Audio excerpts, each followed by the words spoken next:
Okay, I'm sorry. Maybe somebody did. Okay, go ahead. Okay. Good afternoon. This is awfully loud. Let me see if I can turn it down a little bit. My name is Maria Dent Turner, and I'm here at Montgomery College. I'm a career coach at Career Catchers of Silver Spring, and we'll be doing this workshop for you today, Resume Writing 101. I'm going to give you the opportunity to pull out your resumes if you have it on your desktop, if you can open it up, or if you have a hard copy. In either case, I'd like you to take this opportunity to get a paper and pen so that you can take some notes. So this is Resume Writing 101. Oh, Okay.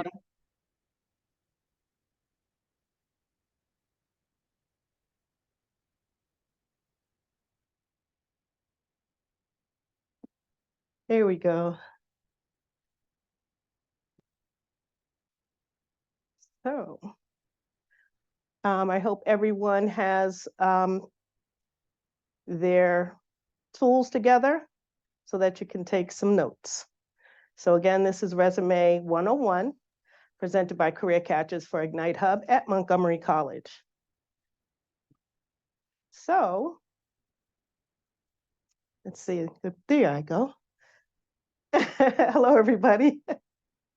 So on the next slide, you'll see some information about what we hope to learn today. So in the chat, take this opportunity to type in what you would like to learn today, or what are you hoping to take away from this Resume Writing 101 workshop? By telling me your expectations, then I know what I would like to make sure that I hit on or emphasize, and always take the opportunity to ask questions. You can always type it in the chat, raise your hand. You can speak into the mic, your mic if you'd like, and ask them in real time. But don't feel compelled to have to get on the mic, okay? So if you would, what do you hope to learn today? What is it that you want to know about getting your resume started? Well, I honestly, my mom suggested that I put in my YouTube channel, but how would I do that? Like, should I just? Can you try that again? You sound a little muffled. Actually, if he can post whatever questions he has on the chat. Yeah, it might be better if you type it in the chat because there's a audio problem. So if you could do that, that would be great. Type it in the chat. How's that? Yes? How's that? Is that audio good? It's still a little muffled, but it'll be easier if you do type it in the chat. That way we can answer it right away.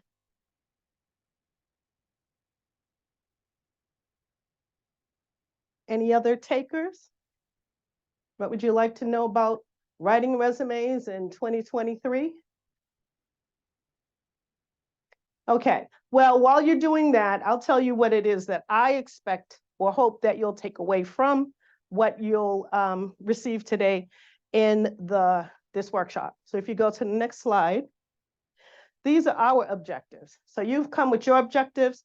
These are our objectives. So we want you to learn the anatomy of the resume. What is what goes where, that kind of thing. The purpose of each section and how to use it to your advantage. The different types of formats, resume formats that are out there, and which one would make the most sense for you to use. So we'll have the different formats. We'll go over that in their uses. And then also how to develop and edit a resume on your own in the event that you're trying to apply to a job and it may be 10, 11 o'clock at night and you don't have somebody that you can call and refer to. If you learn some of these little concepts, then you can do that on your own. Okay, so those are our objectives. So on the next slide, you'll see what we want you to show what you know, okay? A lot of people know some things about resumes. Some of it is correct. Some of it has been maybe fallen to the wayside. There's some things that aren't done anymore in the modern day resumes. So we want to, there's a little pop quiz. On the next slide, you'll see 3 questions that you will think about what your responses are. And in that, we will see what you know.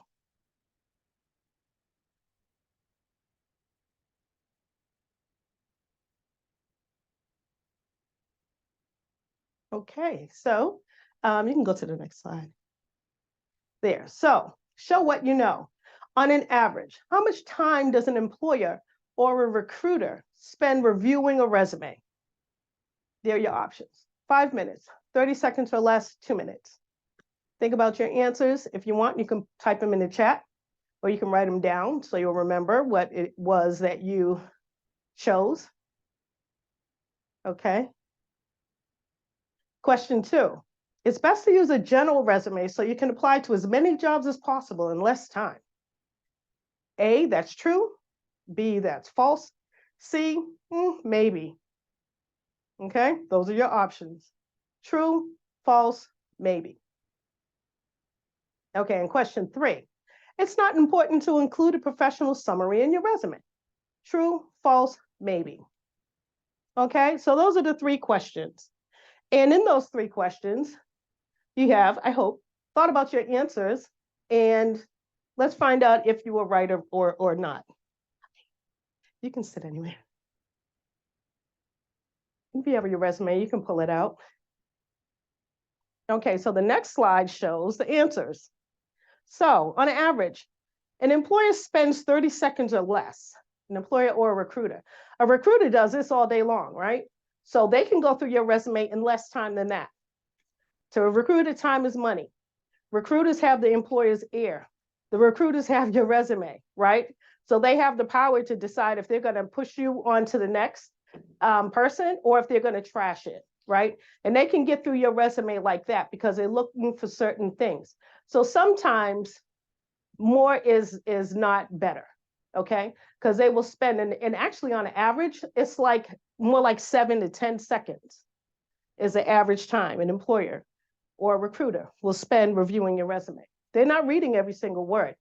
They're looking for keywords, qualifications, things like that. 2, it's best to use a general resume so you can apply to as many jobs as possible in less time. That's false.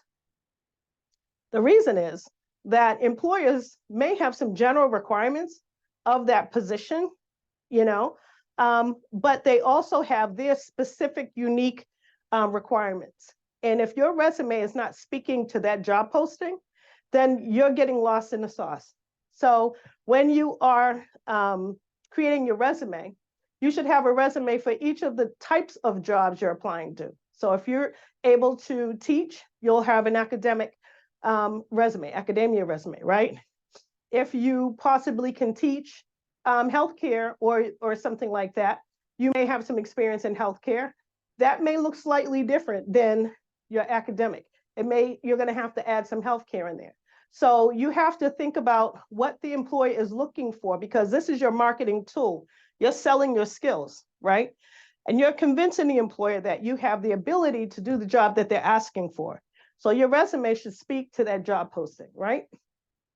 3rd question, it's not important to include a professional summary in your resume. It is important. The reason it's important is because that's your introduction to the employer. You're telling them what they're about to find out about you. Not word for word, but you're alluding to what your skill set is. Then you go into a little bit more detail as you go down into the resume. So a professional summary is very much important. You're telling the employer what kind of job you're applying to, what your field is, what your industry is. Sometimes recruiters may recruit for a lot of different jobs. I have a girlfriend, she's a recruiter. She is recruiting for CDL drivers and housekeepers. Those are not the same, right? So their resumes are going to look different. So in order to be able to quickly go through something and say, oh, I know what I'm reading, who I'm reading about, that kind of thing, it makes it a lot more effective, right? When you're campaigning, and we like to call job search an employment campaign, you don't just say vote for me, and not tell them why or what position you're campaigning for. So your resume is the same, okay? So let's move on to the next set of questions, right? So we have 3 more questions for you. We should write our resume with who in mind? Ourselves, the employer, the competition. It is important to write your resume with some graphics to get the employer's attention. True, false, maybe. And 6, my resume should be 1 to 2 pages, as long as necessary. It depends. So think about those answers. Any ideas inside the room, ladies? 1 page? Okay, we got to vote for 1 page. How about you? You say 1 page also? Okay. Okay, so we have 2 votes in the room, 1 page. Okay. So, anything in the chat? Chat, we have a question 4. Somebody mentioned that it should be for employer. And yeah, employer. And question 5. Oh, sorry. 5, maybe. 5 is maybe? Okay. One says question 4 should be B, or the employer, and question 5, maybe. Okay. And what about 6? 4 questions? Did anyone in the? 8, 1 to 2 pages also. Okay. I have actually 2 people that confirm 1 to 2 pages. 1 to 2 pages? Okay. So let's start with 4. You should write the resume with the employer in mind. That's who posted the job. That's who's seeking to place someone in the position. That's who you're speaking to, right? If you were looking for, you know, a babysitter, right? You want to be specific. What type of babysitter are you looking for? So that person is going to respond, I'm a nanny, I'm a doula, I'm a whatever. So the employer is the one seeking to fill this position. That's who you're talking to. You're not telling them what you want them to know about you. You're telling them what they need to know about you, right? And number 5 is maybe. Sometimes a little bit of graphics, and graphics may just be your initials, your monogram or something like that. It depends if you're a graphic artist, your resume may be a little bit more creative, right? If you're a bartender or if you're an artist of some sort, your resume may have a little bit more oomph to it. And the person reading that will understand, right? So you wouldn't put graphics if you were a lawyer, you know? Maybe you'll have the scales or something like that. But when you're including graphics, that kind of puts you in a precarious position, because the employer may say, oh, that's really creative. And another employer might say, that's too much, that's over the top. You need to know your audience when you're writing. That's why you're writing with the employer in mind, right? Your industry, the role you're applying to, that's how your resume should be designed, right? Okay, and so finally, 6, your resume, if you have under 10 years experience, 1 page is fine, right? If you have 10 or more, or if you are in a role that required a lot of your skills, and you had to oversee departments and a lot of different projects, your resume might go into 3 pages. In some industries, they expect no less than 3 pages. So it really just depends. You need to really know your employer, know your occupation, your role, the industry, and that will dictate how long your resume is. If you're a scientist, then you may have a lot more information to share. If you're a chief financial officer overseeing a lot of different offices, then you may have more to share. So it really just depends, but 1 to 2 pages is sufficient based on your level of experience. We have a question on the chat. Somebody's asking, what if you are blind? And I guess that we can expand that. What if you have any type of disability? So if you have a disability, there's a lot of different organizations out that will help you, like our organization as well. will help people with disabilities. And of course, you'll have to dictate to them, you know, what you would like to have in your resume, just like a seeing person would, you know. So it's a communication that you have with somebody when they're helping you to write your resume. If you're trying to write your resume on your own, we would have to talk about what resources are available to you and point you in that direction. There's a lot of great organizations, and I'm pretty sure you know about them already. But if you would, and if you would like more information, make sure you touch base with us by, you know, the end of this workshop, and we'll see if we can get you some resources for that. But in the meantime, you can do the best you can, gather your thoughts of what you would like to say in your resume, and find somebody that will help you with that process. I'm pretty sure through Montgomery College, Career Services may have somebody. You also have WorkSource Montgomery that has career coaches, as well as career catchers. So you can, if you decide to become part of this program, you can come down and we can help you with that. Down here to Ignite Hub Training Center of Excellence, yeah, at Montgomery College. So we'll get more information to you about that. So how do you all think you did? Maria, I put in the chat for Hayden, Columbia Lighthouse for the Blind. They are the best resource. And they actually have a workforce development component. So if you reach out to them, they actually have resources for individuals who are blind, and they do have a workforce development component. Thank you so much. Thank you so much. That was Kay Kunda. She also is a member at, or an employee, both actually, the program director at Career Catchers. So she's on the line. So the next thing that we're going to cover is the basic statistics that some people may not be aware of in relationship to resumes. So if you look at this, resumes with a LinkedIn profile sees higher interview rates, interviewer rates, but only 48% of resumes include a LinkedIn profile. So of everyone here, how many of you have LinkedIn profiles? You can either put your hand up, you could give a thumbs up, or something like that. So in the room, we have one of our ladies uses their LinkedIn link on their resume. The benefit of that is that the LinkedIn offers you an opportunity to tell more about yourself. Your resume can only contain so much information.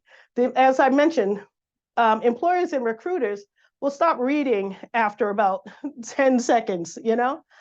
They know what they're looking for. They already have sent it through the applicant tracking system. They're looking for keywords, right? But if they need to know more about you, they can always go to your LinkedIn profile where you can have more information. You can get a little more creative on LinkedIn. I have a performing artist, and she has photographs of her performing, you know, and that gives a lot more credibility to her ability when you see her on the stage in front of an orchestra at a grand piano. Then you know, oh, she's an accomplished pianist, just by seeing some of her photos. So that is something to consider. Use LinkedIn to give more meat to the skill set that you're offering, right? Candidates only included 51% of important keywords and skills, heavily under-indexing on soft skills, right? Soft skills is what the employer is looking for over the hard skills. Hard skills are something that can be measured by a test. You finish school, you get a degree, you get a certification, a license, or something like that. Those are proven hard skills. Soft skills are things that the employer has to be able to observe, right? So you can say, I work well under pressure. Those are just words until they see you in action. Did you work well under pressure, or did you cave, right? So a lot of people, and there are certain industries that rely more heavily on certain soft skills. Like in the healthcare industry, bedside manner, that's a soft skill. Physicians and other allied health professionals nurses and so forth, if they're not very nice, they're not going to be as successful in their job, right? Because the patients will complain. Maybe a person who's working working a lot with the public, right? They need customer service skills. They need people skills. So those are the kind of things that you want to bring to the attention of the employer, that you have those skills, okay? It's not all about the hard skills. And the soft skills tend to be the deal breaker. That's what the employer will say, okay, well, they have this degree, that certification, that license, but their soft skills are poor. And you will lose your job behind soft skills, which is also prioritizing tasks, de-escalating situations, so a variety of things like that. Those are the things that once you have proven your hard skills, it's the soft skills that keep you in your role. So know and understand what soft skills are important for your role. Okay, number 3, measurable metrics improve resume outcomes, but only 26% of resumes included 5 or more metrics. What do I mean by metrics? Everything in blue, or almost everything in blue, are like metrics, right? They're telling us a percentage, a number, something that can be gauged, right? And so when you're in a role and you're writing that you are a receptionist, and you say, I'm a highly effective receptionist in a high-paced law office, right? But if you don't tell them how many people you serve or served within a day, they don't really get how fast-paced. You might think 10 people coming through the door is fast-paced. Somebody might think 5, somebody might think 100, right? So when you put numbers on it, then the reader knows exactly what you're saying, right? So this is called quantifying your tasks, quantifying your outcomes, putting numbers, dollars, percentages. And that helps the reader understand, oh, she did that much work when you explain it. But when you haven't really given them numbers, it's just a flat line, right? So that helps the reader when they get to that point of really reading your resume, or just looking at the numbers. Sometimes they look at numbers. If they see 11 million, they want to know 11 million what? What did they do at 11 million? Then they may read that sentence, right? So you want to make sure that when you are putting your information into your resume, you're including numbers. Okay, number 4, research shows ideal resume length is between 475 to 600 words, right? When you're using your Word document, your Word program, it'll tell you down in the left-hand corner how many words you have. And you can guesstimate somewhere in between what 475 to 600 words are. So you want to think that 1 page, 10 years or less experience, 2 pages, 10 years or more, right? If you have 25 years and everything you've done in those 25 years is essential, without listing every single job, but you might want to list the skills that you've gained over the 25 years.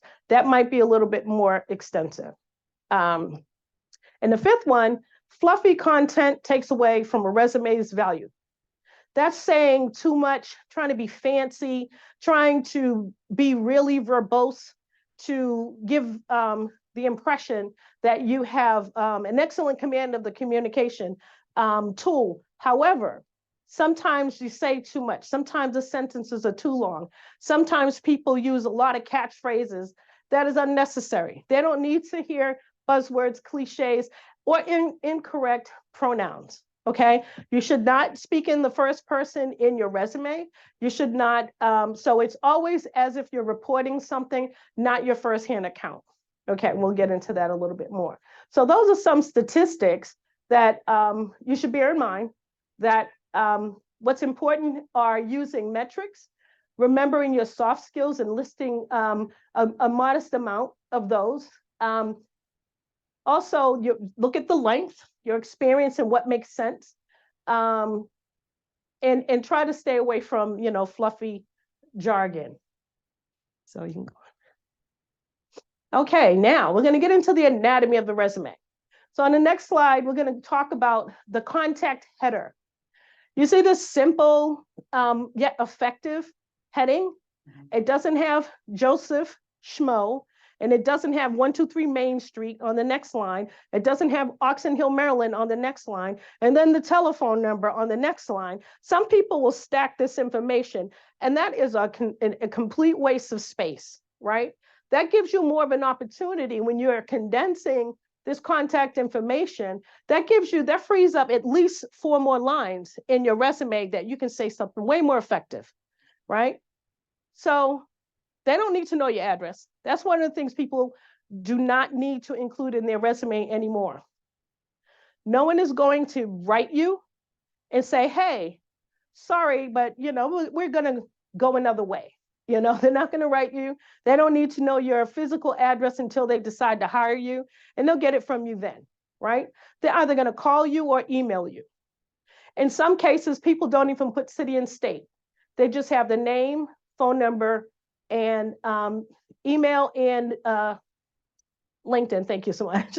LinkedIn, because those are going to be the most effective means of communicating and finding information out about you, right? So think about that. You don't need to have them in a list. You have the name. Your name should be larger so that when they're looking at the resume, your name jumps out at them. If your name is too small, gets lost in the sauce, they're not really paying attention. But when your name jumps out, that is a statement, right? And so you want to make sure that the font of your name is not any bigger than 18 font, the size. Depending on the type of font you use will determine whether or not it's a little bigger or a little less, because some fonts are more condensed, but you can look at it. It should just be a little bit bigger than the rest of the content. Usually I'll go maybe two steps over the rest of the content. I like, you can go back one more. Yeah. I like when your resume, say your name is 18, right? And underneath your statement is a little bit, okay. The computer is having its own mind today. So right there where, yeah, we can start back there. Yep, that's fine. Yeah, so you see how, so say this font of your name is 18, underneath it might be 12. And then when you go down into the content of the resume, the headings may be 12, and then the content may be 11. So some of the headings should be slightly bigger than the content underneath it. Your name should never be ridiculously huge. And you can kind of look at it and say, okay, that's a little bit too big. And it should be bolded, okay? So that's fine. So now we can go on to the next slide. Thanks. So your professional statement, as we mentioned earlier, your professional statement tells the employer who they're about to read about. They're not going to read every single word of this. They're going to look for certain things, right? So in the first sentence, it generally will tell them who you are or what your experience level is, right? Or what, not your experience level, what your industry is. So right away, we see human resources professional with 6 years.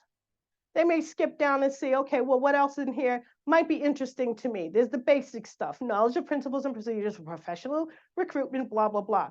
If you're a 6-year human resources professional, they're going to assume you have that, but then they see numbers. They're like, oh, well, what are these numbers? Okay, so they may read that sentence. Focused on improving and retaining efficiency in human resources management, compensation, and recruiting with increased employee retention by 25% and productivity by 35% from the prior year.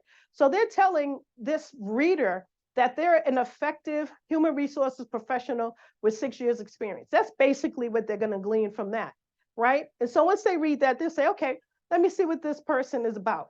So they're going to go a little further into your resume if they get that little intro, because they know what they're reading and who they're reading about. Sometimes people may have the title underneath their heading. So it may say Joe Schmo, city, state, yada, yada. And then underneath it might say human resources manager in bold. And then it will go down into this summary. So even at first glance, they see Joe Schmo, human resources manager, right? They know right away what they're reading about and who is applying for this position. So on the next slide, we're going to look at the experience. So the experience, you have how you organize this. should be the same as when you, for each job. So the organization, city, and state, if it's on the right-hand column or right-hand side of the page, it should be like that for every job following, just as the title, the same font, the location, if you have the years that you were there underneath that, this should be a blueprint for each job. You can't switch up, okay? Especially if you're applying for a role where you say I for detail, right? Or you're saying you have great organizational skills and that kind of stuff. So you want to make sure that you're consistent in your formatting throughout your resume. Same with the education. It should be consistent, right? Okay, so in this experience area of your resume, you can include volunteer experience. You can include internships.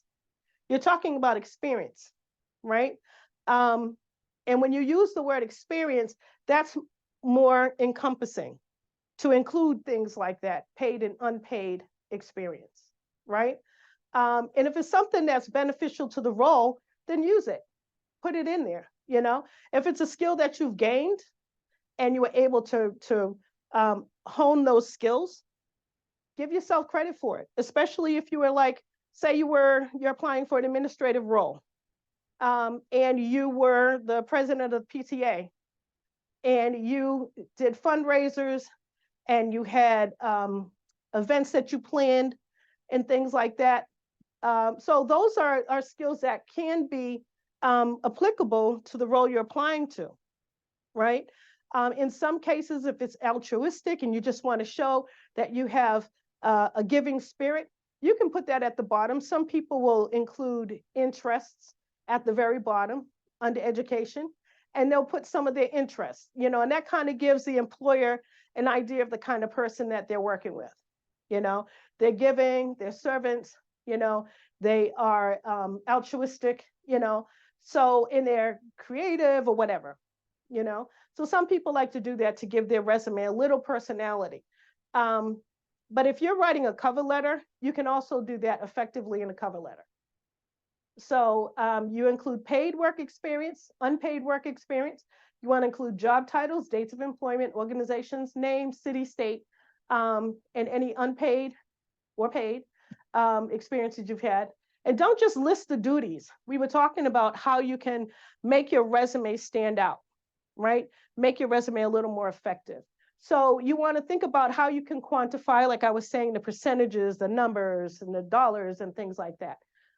That helps to flesh out whatever that task was or the outcome of that task. If you've saved, you know, $100,000 in 6 months, that's effective. That's something that's notable. You want to make sure you have stuff like that in there.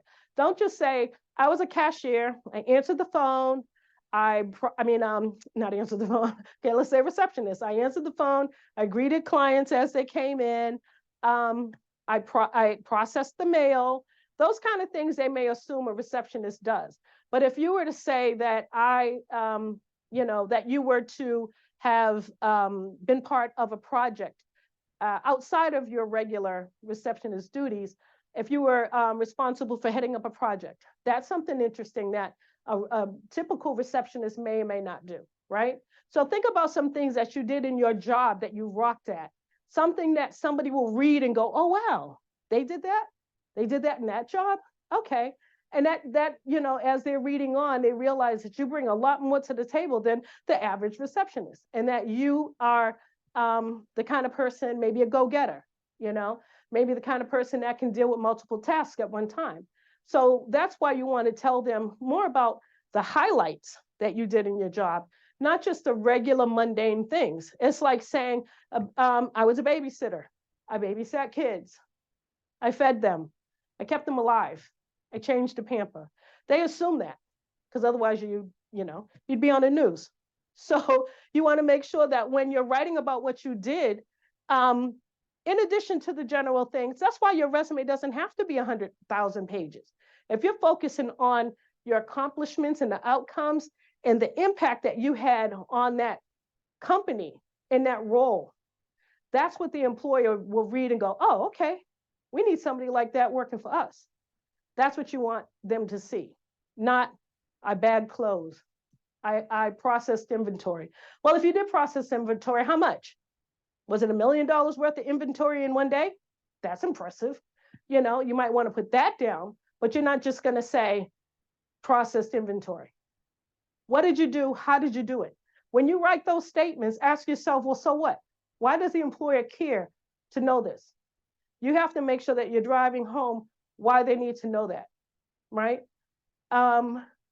So in the first bullet, provides contractual student account services to 75 or more University of Maryland Global Campus students, staff, and faculty daily, right? They could have just said provided contractual account services to students, staff, and faculty, right? They could have just said that, but they said what they did and what they provided, who they provided it to, and how many people. It was students, staff, and faculty, right? And if they wanted to go an extra mile and they had some amazing accomplishment, you could say resolving more than 500 complaints in a month's time. You know, if you have those type of statistics that you can remember in your head, you don't have to know it down to the very minute detail. If you knew that and you went to work every day and I saw at least 5 people every day, 5 days a week, that's 25 people I saw on an average, right? That's 25 people per week, right? If you worked in that job for a year, you can multiply that by 52. And that gives you an average of the amount of people that you may have seen quarterly, annually, monthly, weekly. You could break it down, right? Process up to 100 documents. Now, if you know that you did around that, maybe 95, maybe 125, but not all the time, you know, but I know it was at least, you can say it processes up to 100 documents daily. So it's how you present it. And you can just think about that. And if you have some questions about how to do that, we're going to provide resources at the end of this workshop that you can refer to. So we can go to the next slide. Okay. Yep, education. Oh, the skills part is the next one. Okay, so education, again, however the format, that's the way you should have it. You can either lead with the degree, and if you're going to do that, then all of the other things that you've earned after that, you'll lead and bold the degree. Or you can lead with the educational institution, bold that.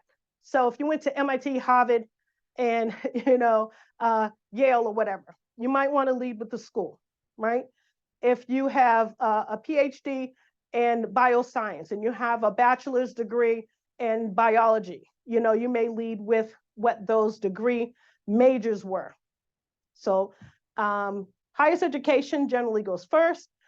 Write out the entire name. Don't use acronyms like BSU. Say Bowie State University, right? And never exaggerate your credentials. If you didn't earn the degree, don't put it down that you earned the degree.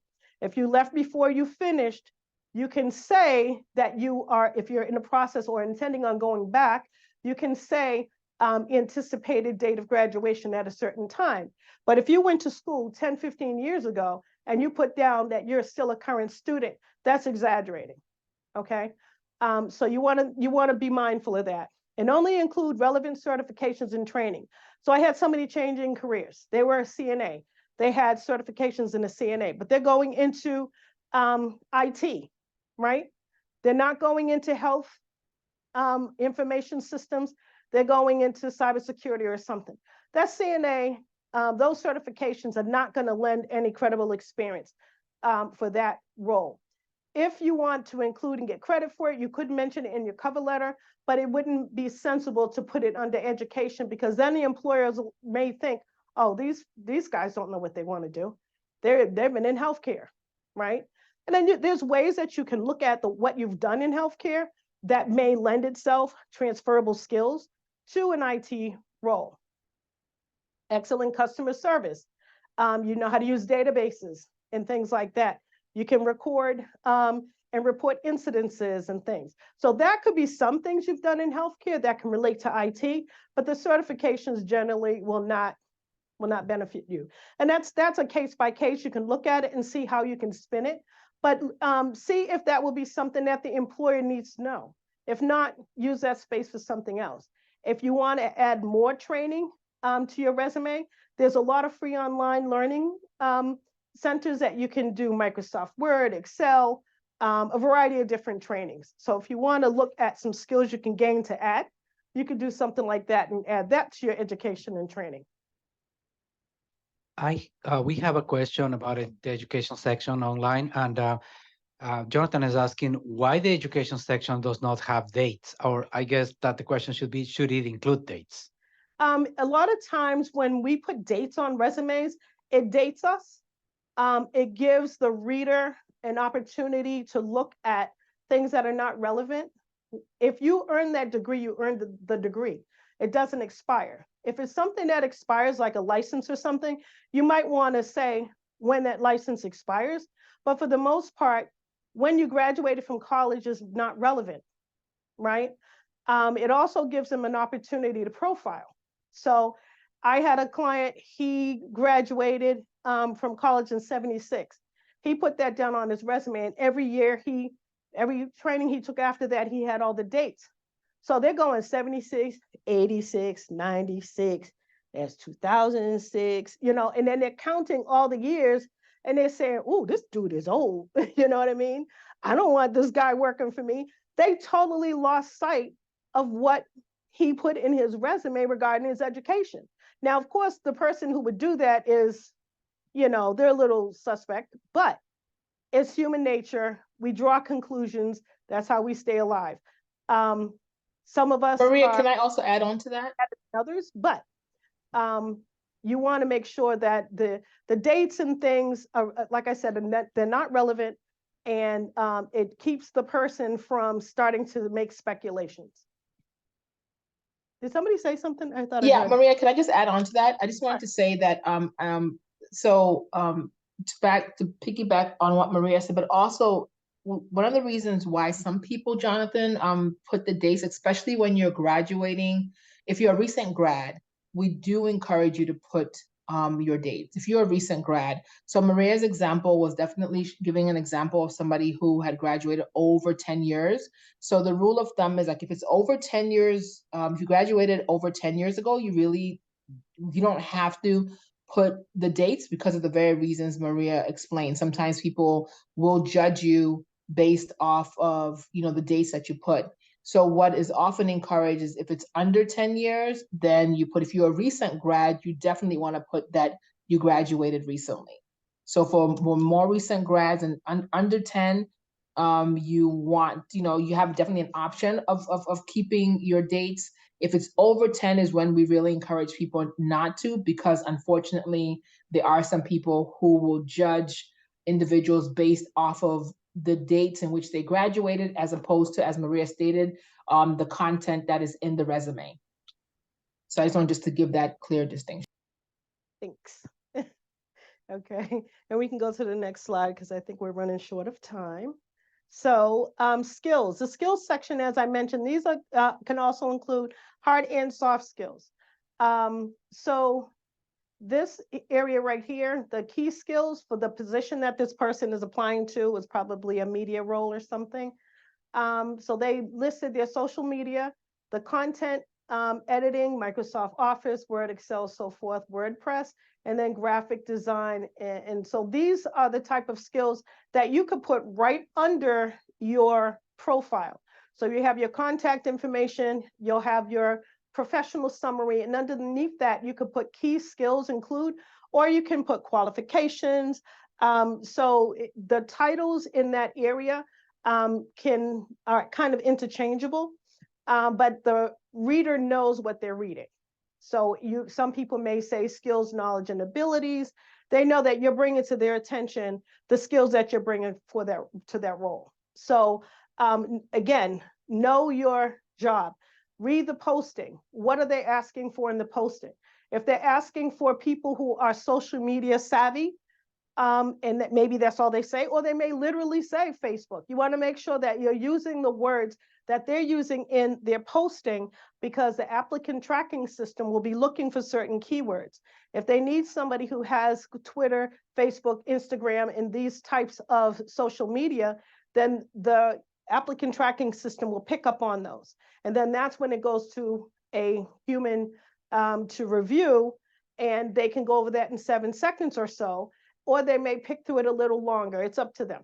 Nonetheless, this helps them understand what you're bringing to the table. So as you look at this marketing tool, you have your contact information. You have a summary of what you are, what you've been up to professionally. Then you may have, these are the skills that I've garnered over the years, right? It doesn't have to be something that you just learned just now. It could be something you learned 15 years ago. You don't have to include that employment 15 years ago just because you did Microsoft Office Suite. That position may be irrelevant, but you may want to say, well, I do know how to do all these things, right? So that's where the skill section comes in. And use your job posting for clues. Look for at least 7 to 10 things in your job posting that they're asking for that you want to promote, right? The skills that you have, you want to demonstrate you have what the employer is looking for by reiterating, oh, they're looking for a blue-haired old lady that can juggle. I'm a blue-haired old lady that can juggle. Your resume should say that, because that's what they're asking for, right? So, and you can also go to ONET. If you're not familiar with ONET Online, you can research any career or any occupation by just simply typing in the search, and it'll give you a full rundown of everything that job entails. And you'll see areas where it'll say key skills. There'll be an area that says technologies, right, pertaining to that role. They'll have areas of, so they'll have skills, knowledge, abilities, technology. And I think those are the 4. There might be a 5th one, but those are the 4. But nonetheless, it's ONET Online. And Kunda, if you would, can you type that in the chat? ONET Online, so that if people want to take that, you can click on that, and it should open it in another tab, so you can revisit it. Okay, so ONET Online is a very useful tool, and we can go to the next. Okay, write it out. Write down your entire work history to create a master resume. So what have you done since you begun working? It doesn't have to be, very extensive, but you want to write down the jobs that you've held. Not that they're going to go into the resume, but there may be some key skills in those different roles that you did that might be relevant to some job that you're applying to now. Back in 1988, I worked with people with disabilities for years. I worked in residential programs. I was in charge of, I was a residential manager, so I was in charge of behavioral observations. You know, we had to create behavior modification programs. We had to develop skills programs. We had to record all this. I had to use Excel. We had graphs and charts and all kinds of stuff that you would think the state would look for in showing the outcome. I was in charge of budgeting, hiring and firing, training, all these different things. That was 1988, right? Was that 34 years ago-ish? And I still remember how to do those things, but I'm not going to go back to 1988 and say that I did these things then. I'm just going to take the skills that I learned in that role. If it's relevant to the position I'm applying to, let me give myself credit for it. And they're going to ask me, oh, when did you do behavior modification? Well, that was my first job right out of college, blah, blah, blah, yada, yada, yada, right? So in writing this stuff down, when you're applying for a job and you want to tweak your resume that you're sending out, you can go to your master resume and say, oh yeah, that's right. I did do fundraising. I did do event planning. I did do blah, blah, blah. And you can remember and add those to your resume if it's relevant, right? Without going all the way back to 1988. That's how you do it. You still give yourself credit, right? So write down as much as you can remember. And sometimes, you know, I'll be watching something on TV and I'll see something. I was like, you know what? I did that when I was working at Bay Cove. And I'll make a note of it. You know, when I get a chance, put it in my master resume when I get, you know, to my computer. So that helps. Write down your entire work history for your master resume that you can draw on as you're going, to tweak your resume for certain jobs. Okay. Formatting tips. Now this, this is just some basic rules of thumb. You want to make sure that you include statements and profiles, as I mentioned.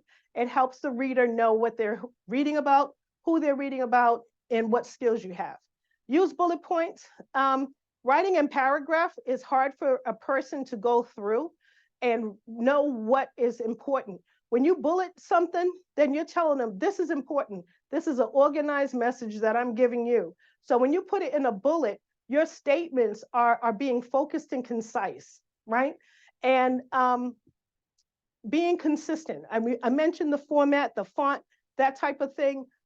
Be consistent in your format, which headings size, each of the headings have, all of that. And when you get finished with your resume, stand back and look at it. Do your bullets line up, right? Do you have a job where it's like 1,000 bullets, and then you have a job, 2 bullets, 5 bullets, 1 bullet? Look at it and try to see if you're doing those other 1 bulleted jobs justice. You probably can think of more than 1 bullet. But you want to stick to like around 5 to 7 bullets per job, no more than 5, no less than 3. You could do it in 2, but your statements need to be impactful, right? So 3 bullets is reasonable. 5 bullets if you had a job that required more responsibility and you have a little bit more to explain, but don't write just to be writing, okay? So look back at it. So when you look at your resume overall, look at the formatting. Does it look organized? Does it look neat? Is it easy to read? Are your margins too small? I saw some of these margins, and I think the words almost went to the very edge of the page. That's totally wrong. You don't want to have it any less than a half an inch, okay?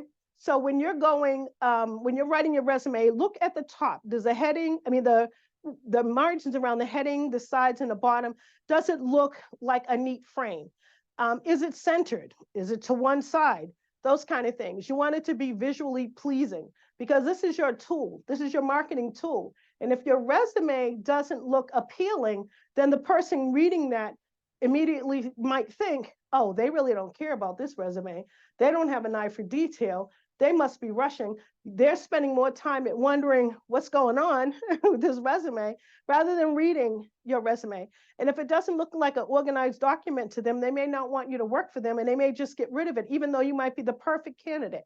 So whenever you write a resume, let somebody look at it and add honest feedback and constructive feedback. Somebody you trust and somebody who has some experience in the area, either writing resumes or reviewing resumes, not just anyone, who may not be able to help you very much with honest feedback. And again, you have all these different places you can go: Lighthouse for the Blind, WorkSource Montgomery College, Career Catchers. There's a lot of places out there that will help you with these things free of charge, right? Okay, and so we can go on to the next one. So these are just some typical fonts. And this is what they look like. They're easy to read, and they don't take up too much space on the page.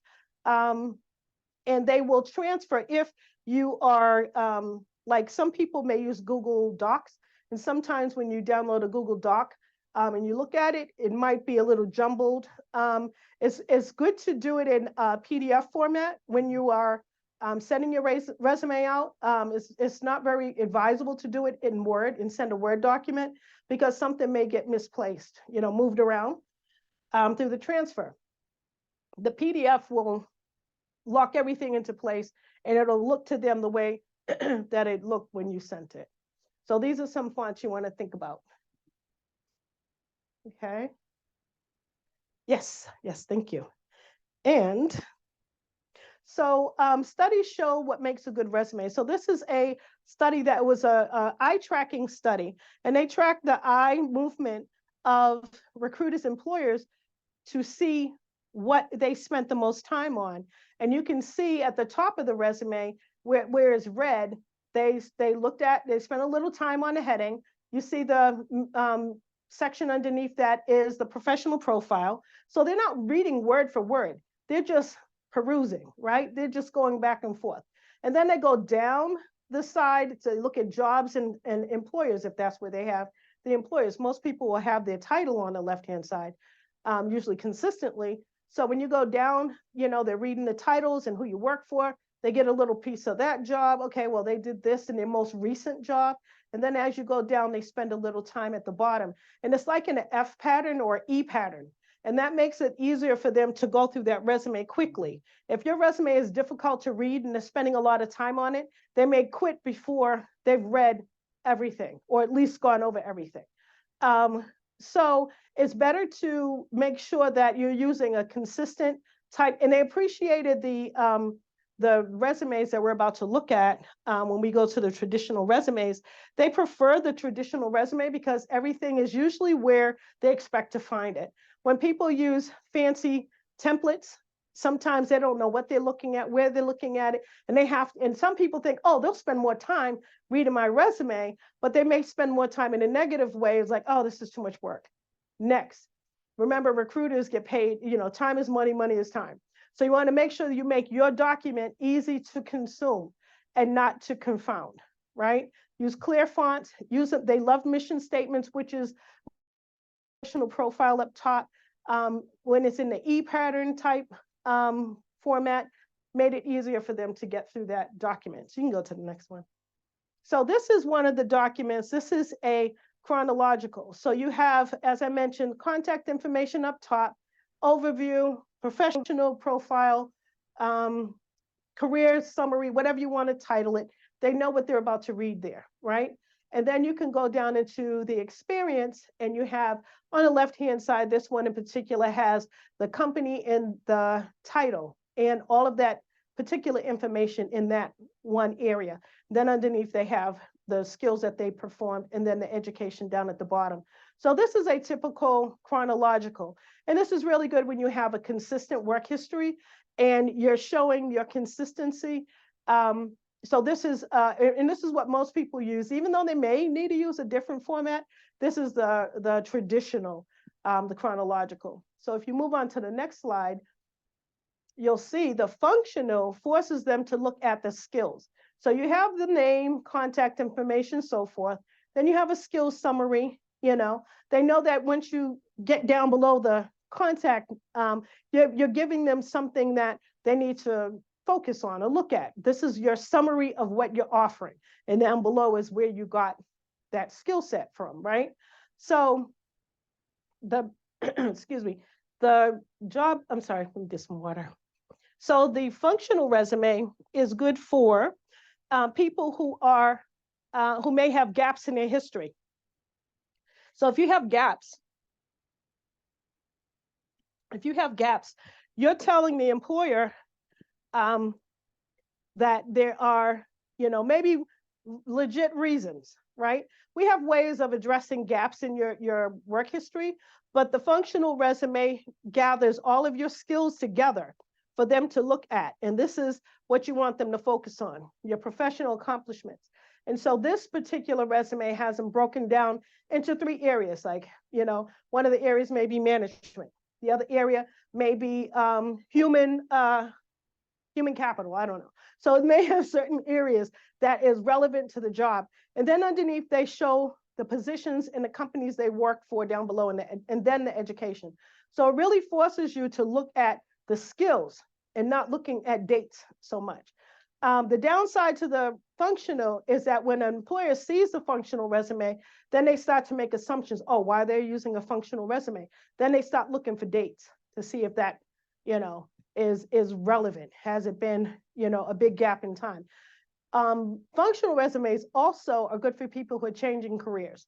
So you're trying to draw a line between the career that you were doing and the career you want to do and how those skills are relevant. So you're showing them, I may be switching from human resources to IT, but what I learned and have used in this capacity is relevant in this capacity. So that also is forcing them to look at the skills rather than saying, oh, she was human resources. Why does she want to be a database analyst or something like that?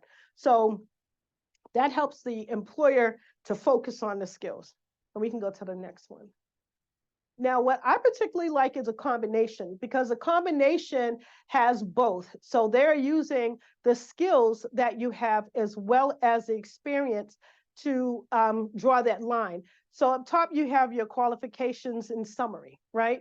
And then you have what some of those skills that you bring to the table are. So if it gives them a sense of what your skills contain, right? And then also it goes into the accomplishments, and it gives it a little bit more. So a combination of the chronological order, but it really is emphasizing more on the skills and not tasks. So this particular person had a lot of accomplishments. She negotiated contracts.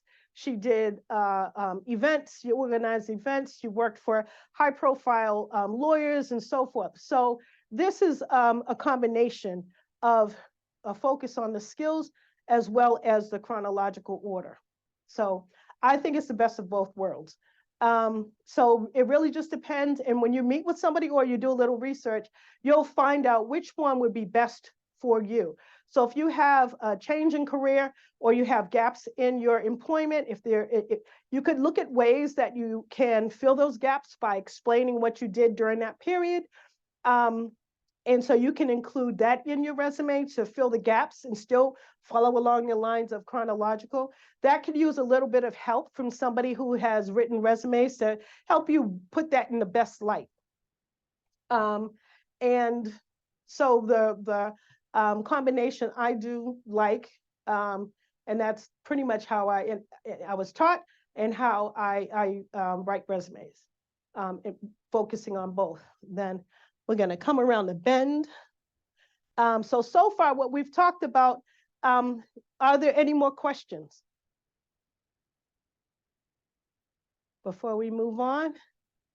There is a question on the chat, and it has to do with LinkedIn. I believe that one of the sessions that we have is going to be on LinkedIn, correct? I believe so, yeah. Yeah, I'm going to try to find that slide and post it for everybody to see, but that's while your resume, you can copy and paste a lot of your resume, but that's not what your LinkedIn page should be. Right. Your LinkedIn, you can use it to your advantage to really expound on all areas in your career. So again, LinkedIn is a topic unto itself, and people are learning how to master LinkedIn. So that's something that you might want to consider looking into as far as the trainings are concerned. So there's a lot of places that offer LinkedIn assistance, workshops. We have workshops as well. We should be doing something like that here. And you could, go to a variety of different locations online and look for LinkedIn help. You can go to LinkedIn itself. LinkedIn has its own tutorials, but if you want to ask questions and such, then it's better to attend a workshop where you have a facilitator that can answer some questions. Okay, so let's just recap. Maria, Yes, let me answer the question. I think Jonathan asked, should the master resume be on LinkedIn? So Jonathan, the answer to that is no. And your master resume is really a resume where you're putting everything. So I encourage you to actually label it "do not send." And I say this from my own experience. I had a master resume. It was named my name, resume. And I accidentally sent it out to somebody. And my master resume has got no rhyme or reason. There's no format. Every time I take a training or something, I just dump it in there. So a master resume is like an ongoing document, right? That's how mine is, for example. But it's important for you to make sure that you do not send it out. Luckily, the person I sent it out to was a colleague. I was asking them to review my resume, and they're like, I don't think you meant to send me this. I think this is your master resume. From that point on, I renamed it Master Resume Do Not Send. Yeah. So yeah, do not send, exactly. That's exactly, I put Master Resume Do Not Send, so that I wouldn't get mixed up again. But your master resume should have everything because, as Maria stated, there's a lot of things that we do, not only in our professional life, but just in life. Like if you volunteer at your church, your synagogue, your mosque, if you volunteer at your children's school, you just never, there's so many things that you do. And sometimes we just take for granted that, oh, I'm just good at doing this, I don't have to have it on your resume.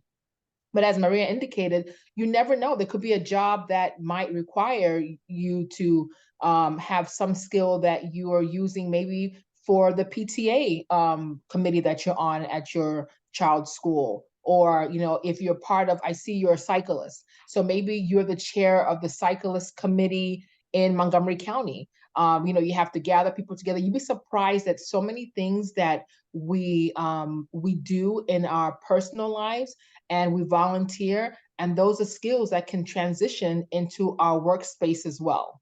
I hope that answers your question. And LinkedIn also offers some suggestions about how to populate your profile. And one of the things that I think it was the CEO of LinkedIn, and they were saying, and a suggestion, and also of another recruiter that concurred, is that you might want to look at your LinkedIn profile and see if it's speaking to the position or the profession that you're going into. Because in some cases, like you tweak your resume, they said you should tweak your LinkedIn profile when you're job searching. And so if you're not changing professions and you have information that is relevant, then you may not necessarily need to do that. But take a look at it periodically and see if there's anything you can do to make it better. Is this, it can be a living document. You can go back and change it and upgrade and tweak. And you also want to go on there and be active in your profile as well, because recruiters, and if I'm correct, 67% of the recruiters in the United States, recruiters and employers, use LinkedIn to find talent. So you want to make sure that if your LinkedIn is up to date and that it's relevant, you have a professional headshot. We have excellent cameras in our phones nowadays. You can stand at a wall, find a nice sunny day, and take different shots. I did a headshot one time. I think I did 300 shots. Before I got the one I wanted, like 340 some odd shots, but I found the one that I wanted, and you don't have to necessarily have a professional photographer. You can have a friend, take your picture. So make sure your profile picture is up to date. And then also the area that says about, that's about you. What do you want the reader to know about you, right? So you want to look at that as well. And again, there's a ton of LinkedIn workshops out there, but if you want a facilitator-led one, you can attend ours. So there's that. And then I have just the recap of the things you want to remember. And so if you go down to where it says the questions, you go that slide we was at. Yeah, it is coming up. Next one, make your resume stand out. So these are the formatting tips. We want to make sure that you don't forget. So the top 10 things, and you can go to the next slide, the pink one. So formatting, include your LinkedIn, and you also want to make sure that your bullets line up. You also want to make sure you're going for about no more than 2 pages, covering up to 10 to 15 years, unless you're an executive. If it's a little bit more than that, that's justifiable. If you're a scientist, or if you're, have a lot of academia, if you worked in like you're a dean or something like that. Do not crowd the page with words. It should be visually appealing with reasonable white space, no typos, no tables, no visual tables, no lines, and no fancy graphics. I had a lady behind her name. She had a calligraphy style initials, but it was very faint, and her name was over it. It stood out. It wasn't obnoxious or anything, and it was quite creative. Now, whether that spoke to her industry is another story. I had another gentleman had in the corner, and he was actually a certified resume writer, and he had his initials in the upper right-hand corner in blue lettering, but it was tasteful. So that's why the graphics, it's you're walking a thin line. Know your audience. If that's not going to fly with them, then don't do it. If you're an artist, like a tattoo artist or a graphic artist or something like that, then you can look and search for typical resumes that people in the arts do. And again, you can always seek help from professional career coaches. Don't forget to use accomplishments, dollar signs, percentages, numbers, whenever possible, using 3 to 5 bullets point under each job. And you don't want to go past 7. If you go past 7, I can almost guarantee you they're not going to read it. If your statements are impactful, you don't need 7 bullets, okay? Unless, again, you have a whole lot of moving parts in your job that you need to let them know about. So that's a judgment there. The next slide, the last 5 things not to forget. Yep, you can go to the next one. Oh, there should be one more before that. Okay, maybe I'm crazy. You were on the right page. It just looked the same to me. Okay, sorry about that. With each posting, make sure you use keywords and mirror the language in the posting. So if they're saying career coach, but they're saying, if your resume says career coach, but they're saying career counselor, it's okay to use career counselor in your resume. The resume is not a legal document. When you go to the application, that is a legal document. So if you're just tweaking, not embellishing, not making up stories, if it's just the difference of a title, because in some industries, there's a lot of titles. There's like community health worker, community support worker. They're both the same title. And when you look at LinkedIn, they'll show you how all the titles may be interchangeable, or they may be known as this title. When you, like I said, when you're in the interview and you can talk to them, or you write it on your job application, at that point, you should have already had that conversation with them. But you're mirroring the language in the posting. And again, I cannot implore enough, do not make anything up, be honest, okay? Include a skills section with essential technical hard skills at the top to make sure they're seen. Otherwise, it can be down below under education. So where you put your skills section is up to you. Also, the using a summary, why you're the best candidate for the job with important details. Do not include an objective statement saying my objective is, well, you're not going to say in the first person anyways, but you can allude to the job that you're applying to. You can put the title up there, the role that you're seeking under the heading, or you can say as a human resources professional, or launching a human resources professional career with the skill set, blah, blah, blah. You don't have to say objective, semicolon, and then to seek a position, blah, blah, blah. They will know that, and using the objective, the word objective is antiquated, and you can imply that in your heading, in your, not heading, I'm sorry, in your professional summary up top. Include a skills section with essential technical hard skills at that one, and use strong action words. And you can find a list of adverbs and action words. You can Google that, and it'll alphabetically show you some powerful words that you can use interchangeably. Try not to continue to use successfully completed, blah, blah, blah, successfully implemented, blah, blah, blah, because it becomes redundant and the reading becomes boring. So you want to use your thesaurus, find another word, but make it so that your accomplishment statements have impact by showing different adverbs. And adjectives. Do not use many buzzwords, and use the facts that speak to your abilities. Okay, so those are general tips to tailoring your resume and formatting your resume. And I think, okay, here we have the templates and articles that will help support you with your journey in pulling your resume together. And that's it for us. Well, thank you very much, Maria, for a very nice presentation. Thank you, Kunda, for supporting it.